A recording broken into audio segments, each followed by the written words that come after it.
नमस्कार, प्रभा साक्षी news network पर आप सभी का स्वागत है।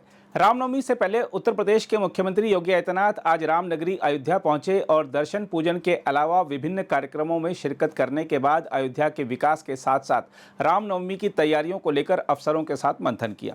हम आपको बता दें कि रामलला की प्रतिष्ठा के बाद यह दूसरी रामनवमी होगी जिसमें भगवान श्री रामलला के ललाट पर भगवान सूर्य की किरणें पड़ेंगी। हम आपको यह बता दें कि आज सुबह तुलसीपुर में मां पाटेश्वरी के दर्शन पूजन व स्थानीय लोगों से मिलने के उपरांत मुख्यमंत्री रामनगरी पहुंचे थे, जहां राम कथा पार्क स्थित हेलीपैड पर स्थानीय जनप्रतिनिधियों व बीजेपी नेताओं ने उनका स्वागत किया। राम कथा पार्क से सीएम योगी सीधे हनुमानगढ़ी पहुंचे, जहां राम भक्त संकट मोचन हनुमान के दरबार में हाजिरी लगाई और प्रदेश के कल्याण की कामना की। सीएम ने दर्शन पूजन के उपरांत निकलते समय आम जनों का भी अभिवादन स्वीकार किया। मुख्यमंत्री ने हनुमानगढ़ी में संतों से भी मुलाकात की और उनका कुशलक्षेम जाना। मुख्यमंत्री सबसे पहले गद्दी नशीन महंत प्रेमदास महाराज जी से मिले। इसके बाद मुख्यमंत्री यहां अन्य संतों से भी मिले और उनका हालचाल जाना। इसके बाद मुख्यमंत्री श्री राम जन्मभूमि मंदिर पहुंचे और श्री राम लला के चरणों में शीश झुकाया। मुख्यमंत्री ने यहां विधिवत दर्शन पूजन भी किया। इसके बाद उन्होंने राम मंदिर निर्माण कार्यों का स्थलीय निरीक्षण किया। यहां चल रहे निर्माण कार्य की प्रगति के बारे में भी जानकारी ली। राम जन्मभूमि तीर्थ क्षेत्र ट्रस्ट के सदस्य अनिल मिश्र ने मुख्यमंत्री को वहां चल रहे विकास कार्यों की विस्तृत जानकारी दी। मुख्यमंत्री ने इस दौरान आवश्यक दिशा निर्देश भी दिए। इस दौरान योगी सरकार के मंत्री सूर्य प्रताप शाही, राकेश सचान, महापौर गिरीशपति त्रिपाठी, विधायक वेद प्रकाश गुप्ता, रामचंद्र यादव, अभय सिंह, चंद्रभानु पासवान आदि मौजूद रहे। इसके उपरांत मुख्यमंत्री ने राज्य सदन में लिटरेचर फेस्टिवल में हिस्सा लिया और अपने संबोधन में कहा कि अयोध्या भारत के सनातन धर्म की एक आधार भूमि है और सप्तपुरियों में प्रथम पुरी है। योगी आदित्यनाथ ने कहा कि यह सत्य है कि जिसने राम पर लिखा वह महान हुआ। अयोध्या में अपने आप में आधुनिक समय का यह एक नया फेस्टिवल प्रारंभ करने के लिए यतेंद्र मिश्र जी को और उनकी पूरी टीम का मैं अभिनंदन करता हूं और आप सबका मैं स्वागत करता हूं।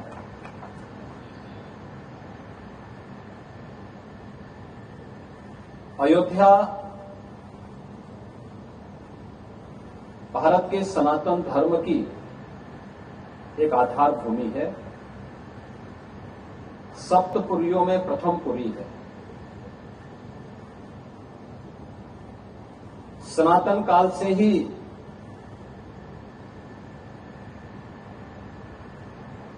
सनातन धर्म की प्रेरणा स्थली रही है। भगवान ऋषभदेव से चली परंपरा, जिसे भगवान मनु ने न केवल पूरी पृथ्वी में मनुष्यों के रहने की व्यवस्था का संचालन कैसे होना चाहिए, जिसे आप मानव धर्म कह सकते हैं, उसकी शुरुआती भूमि यही अयोध्या है। और इसी अयोध्या में सूर्यवंश की परंपरा में श्री हरि विष्णु के एक अवतार के रूप में मानवीय मर्यादा और आदर्श के जो सर्वोत्तम स्वरूप है वह है प्रभु श्री राम। प्रभु श्री राम की इस पावन धरा भूमि पर आयोजित यह सम्मेलन अपने आप में अद्भुत है। मैं इसे अद्भुत इसलिए कहूंगा कि इतने वर्षों तक अयोध्या क्यों मौन रही, जबकि यह एक सत्य है कि जिसने राम पर लिखा वह महान हुआ।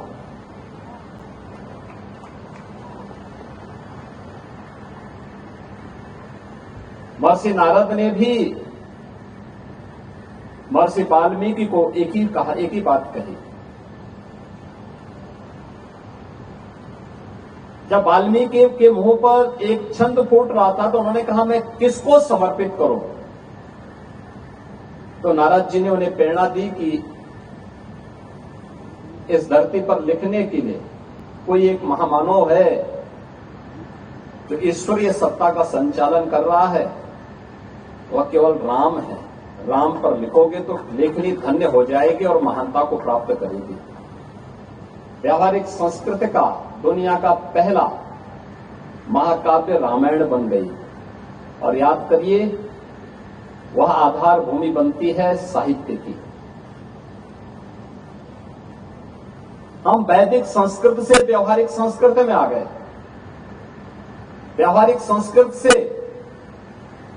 कैसे अपनी लेखनी को धन्य करना है,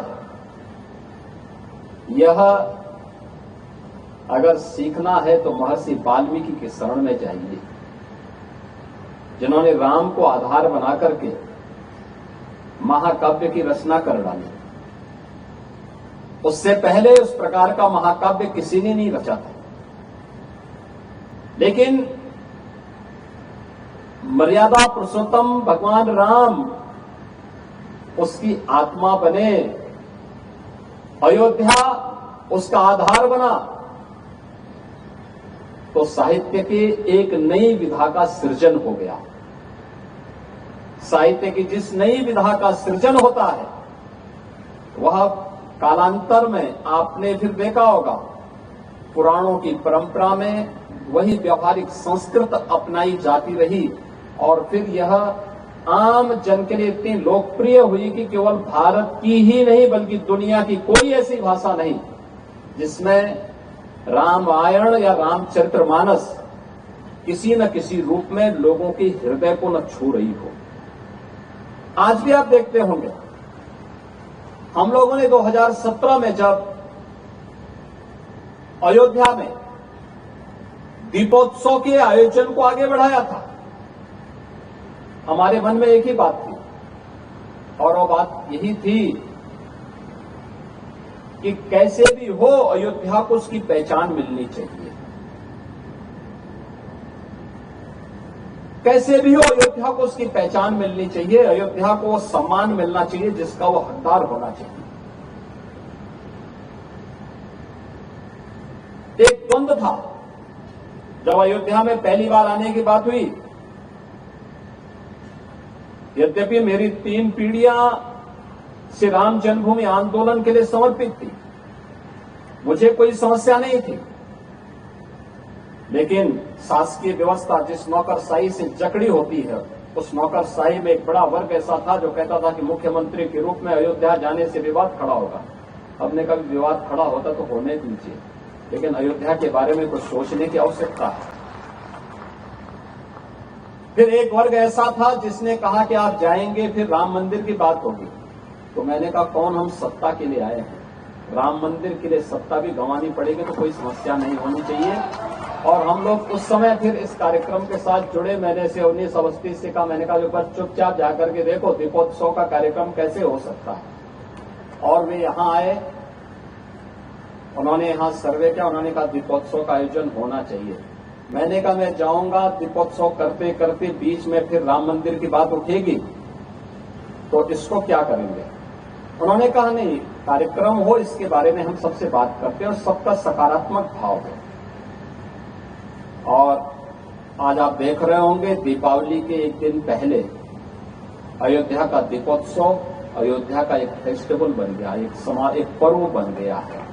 लाखों की संख्या में श्रद्धालु आते हैं और मैं मानता हूं यह शुरुआत थी अयोध्या में राम जन्मभूमि बनने की शुरुआत थी, राम जन्मभूमि की आधारशिला रखने की एक शुरुआत थी। अभी मैं जन्मभूमि दर्शन करके आ रहा हूं। मैं गत वर्ष अयोध्या में आए हुए श्रद्धालुओं की संख्या को देख रहा था और मैंने 2015-16 में भी कितने श्रद्धालु यहां आए, 16-17 में कितने आए, वो आंकड़ों को भी देख रहा था। एक समय था जब पूरे वर्ष भर में केवल 2,34,000 श्रद्धालु यहां पर आए थे 16-17 में। और मैं गत वर्ष के आंकड़े देख रहा था। गत वर्ष अयोध्या धाम में श्रद्धालुओं की संख्या आई थी 16 करोड़। आप अनुमान करिए क्या 2,34,000 और 16 करोड़ में कोई अंतर ही नहीं है। अभी आप देख रहे होंगे लाखों लोग अयोध्या में आज भी दर्शनार्थ आए थे। लोग चाहते थे, लेकिन लीडरशिप का अभाव था। लोग उसको आगे नहीं बढ़ने देना चाहते थे, सही जानकारी और सही तथ्यों को सामने नहीं आने देना चाहते थे। लेकिन हम सब आभारी हैं प्रधानमंत्री मोदी जी के, जिन्होंने विरासत और विकास को एक साथ जोड़ करके भारत की परंपरा को उस गौरव के साथ आगे बढ़ने के लिए प्रेरित किया। और मुझे लगता है कि आज के दिन पर वह लेखनी का आधार बनना चाहिए, क्योंकि जो लेखनी आज होगी वह आने वाली पीढ़ी के लिए धरोहर बनेगी, आने वाली पीढ़ी के लिए एक प्रेरणा बनेगी। कैसे भारत का नेतृत्व बदलने के साथ ही भारत एक नए भारत के बारे में सोचने लग गया, एक भारत श्रेष्ठ भारत के बारे में सोचने लग गया। एक समय था जब भारत का वासी अपने आप को भारतीय कहने में थोड़ा संकोच करने लग गया था। उत्तर प्रदेश का वासी अपनी पहचान को छुपाता था। ज्यादा समय नहीं, 1 दशक पहले की स्थिति थी, और आज क्या परिवर्तन आया है। जो नहीं भी होगा उत्तर प्रदेश का, वो भी कहता मैं भी उत्तर प्रदेश का हूं। जो नहीं भी होगा भारत का, वह कहेगा कि मैं भारतीय हूं। और मैं सच कहूं, दुनिया में ये स्थिति है। मुझे एक बार यूरोप में जाने का अवसर प्राप्त हुआ। मैं ऐसे ही निकला घूमने के लिए, एक टैक्सी पकड़ी। मैंने उससे पूछा, मैंने कहा भाई मुझे टैक्सी वाला भारत ऐसा लग रहा था जैसे भारतीय हो। तो मैंने उससे पूछा कहां के रहने वाले हो? उसने कहा पंजाब। फिर मैंने कहा पंजाब कहां से? और थोड़ा ठहरा। मैंने कहा पंजाब का बोल रहा है, कोई बोल अमृतसर का बोलेगा, लुधियाना का बोलेगा, या किसी पंजाब के किसी कस्बे का बोल देगा। मैंने कहा क्यों, पंजाब से चुप क्यों गए? कहा साहब पाकिस्तान का रहने वाला हूं, पाकिस्तान वाले पंजाब से। तो मैंने कहा तुमने इंडिया क्यों कहा? तुमने भारतीय क्यों कहा? उसने कहा साहब भारतीय कहने पर हम लोग सेफ रहते हैं, अगर हम पाकिस्तान का बोल दें तो पता नहीं क्या हो जाए। यह स्थिति आज दुनिया के अंदर है। भारत के प्रति सम्मान का भाव है, लेकिन जिन्होंने दुनिया को आतंकवाद दिया उनके प्रति उतनी ही नफरत का भाव दुनिया के मन में भी है। और इसीलिए अयोध्या यह लेखनी का भी एक आधार है, साहित्य की आधार भूमि भी है। कौन सी ऐसी भाषा है भारत की या दुनिया की जिसने वाल्मीकि रामायण को आधार बना करके वहां की शैली में रामायण रचा हो? दीपोत्सव के अवसर पर जब दुनिया के तमाम देशों की रामलीलाएं यहां आती हैं, आप देखते होंगे भारत का वह कहेगा कि मैं भारतीय हूं। और मैं सच कहूं, दुनिया में ये स्थिति है। मुझे एक बार यूरोप में जाने का अवसर प्राप्त हुआ। मैं ऐसे ही निकला घूमने के लिए, एक टैक्सी पकड़ी। मैंने उससे पूछा, मैंने कहा भाई मुझे टैक्सी वाला भारत ऐसा लग रहा था जैसे भारतीय हो। तो मैंने उससे पूछा कहां के रहने वाले हो? उसने कहा पंजाब। फिर मैंने कहा पंजाब कहां से? और थोड़ा ठहरा। मैंने कहा पंजाब का बोल रहा है, कोई बोल अमृतसर का बोलेगा, लुधियाना का बोलेगा, या किसी पंजाब के किसी कस्बे का बोल देगा। मैंने कहा क्यों, पंजाब से चुप क्यों गए? कहा साहब पाकिस्तान का रहने वाला हूं, पाकिस्तान वाले पंजाब से। तो मैंने कहा तुमने इंडिया क्यों कहा? तुमने भारतीय क्यों कहा? उसने कहा साहब भारतीय कहने पर हम लोग सेफ रहते हैं, अगर हम पाकिस्तान का बोल दें तो पता नहीं क्या हो जाए। यह स्थिति आज दुनिया के अंदर है। भारत के प्रति सम्मान का भाव है, लेकिन जिन्होंने दुनिया को आतंकवाद दिया उनके प्रति उतनी ही नफरत का भाव दुनिया के मन में भी है। और इसीलिए अयोध्या यह लेखनी का भी एक आधार है, साहित्य की आधार भूमि भी है। कौन सी ऐसी भाषा है भारत की या दुनिया की जिसने वाल्मीकि रामायण को आधार बना करके वहां की शैली में रामायण रचा हो। दीपोत्सव के अवसर पर जब दुनिया के तमाम देशों की रामलीलाएं यहां आती हैं, आप देखते होंगे, भले ही उनकी लोकल कला के रूप उन्होंने उस मंचन को किया हो, लेकिन भाव सबका एक है और वह वही है जो हमारे यहां के रामलीला, जिसकी शुरुआत संत तुलसीदास जी ने मध्यकाल में की थी, जिसकी आधारशिला त्रेता में ही महर्षि वाल्मीकि ने रख दी थी, उसी को आधार, वही आधार बनकर के आगे बढ़ी। और लेखनी की शैली क्या हो यह लेखक पे निर्भर करता है, लेकिन आधार क्या हो यह तो रामचरितमानस को लिखते समय तुलसीदास जी को भगवान शिव की प्रेरणा और हनुमान जी की प्रेरणा से प्राप्त हो गई थी कि लोकल भाषा में रचो, भगवान राम की भाषा में रचो, तो ये और भी ख्याति प्राप्त हो गई। और रामचरितमानस को उन्होंने अवधि में ही रच डाला। कौन ऐसा परिवार है उत्तर भारत का जिसमें रामचरितमानस में सुंदरकांड का पाठ उसके घर में न होता हो? कोई भी मांगलिक कार्यक्रम होता है, लोग अपने घर में सुंदरकांड का पाठ करते हैं, लोग अपने घर में अखंड रामायण का पाठ करना प्रारंभ कर देते हैं। हर सनातन धर्मावलंबी इसके पीछे जाता है। और इसीलिए अयोध्या में